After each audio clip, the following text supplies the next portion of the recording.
مجھے ایک صاحب کہنے لگے کہ میرے ساتھ جاپان چلیے، تو میں نے کہا کہ میں یہاں کافی مصروف ہوں.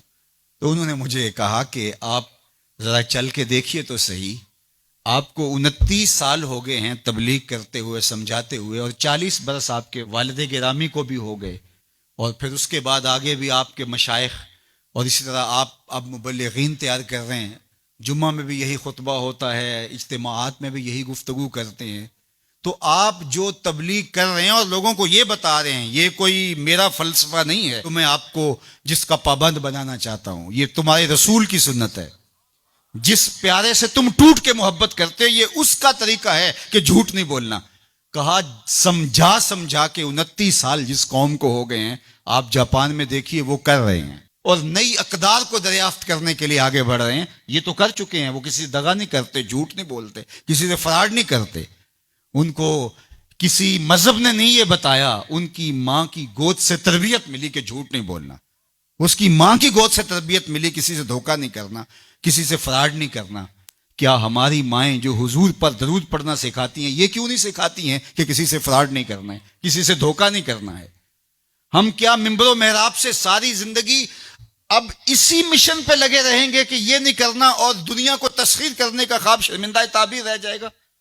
یار جب بچہ ہوتا ہے کچی کلاس کے اندر تو اس کو پورنے ڈال کے دیے جاتے ہیں، آپ کو اگر یاد ہو تو، اور اس کے اوپر وہ لفظ لکھتا ہے، اور وہ میٹرک تک چلا جائے ابھی تک پورنے ہی جو ہے اس کو ڈال کے دینے پڑے، تو پھر وہ کس طرح ماسٹر کرے گا؟ یار ابھی تک ہم سچ بولنے کے عادی نہیں ہوئے، پوری کائنات کے اندر محمد عربی کا دین کیسے پہنچائیں گے ہم کیسے پہنچائیں گے؟ دنیا کہاں سے کہاں چلی گئی اور ہم کہاں کھڑے ہیں.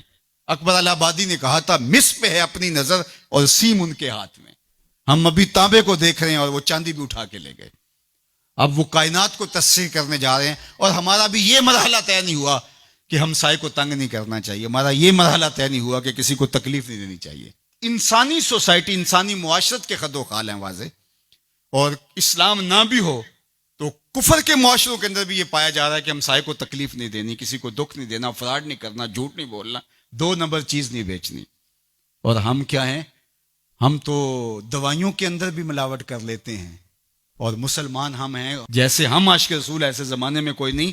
اور جو جان بچانے والی دوائیاں ہیں ان کے اندر بھی ہم ملاوٹ کرتے ہیں. ہمیں شرم آنی چاہیے. ہم کھڑے کہاں ہیں؟ دل مسلمان ہے تیرا نہ میرا، تو بھی نمازی میں بھی نمازی، پڑھے جائیں نمازیں، یہ ٹکرے ہیں اور کچھ نہیں ہے. ہمارا دین ہم کو ایک ایسی پاکیزہ زندگی گزارنے کی تلقین کرتا ہے.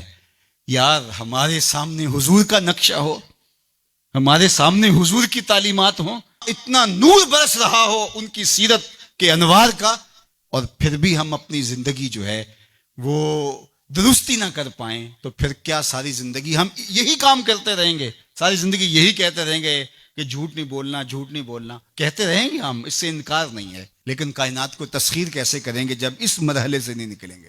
تو میری آرزو یہ ہے کہ دیکھو میں نے اپنی قبر میں جانا ہے، آپ نے اپنی لحد میں اترنا ہے. میں اور آپ اپنے آپ کو یہ مت سمجھیے کہ وہ سنورے گا تو معاشرہ ٹھیک ہوگا. معاشرہ ٹھیک ہو نہ ہو، مجھے ٹھیک ہونا ہے. مجھے اپنی زبان کو کبھی بھی جھوٹ کی بدبو سے متعفن نہیں ہونے دینا. مجھے کبھی بھی کسی کو اذیت نہیں دینا، چاہے وہ میرا ہمسایہ ہے یا میرا دشمن بھی کیوں نہ ہے.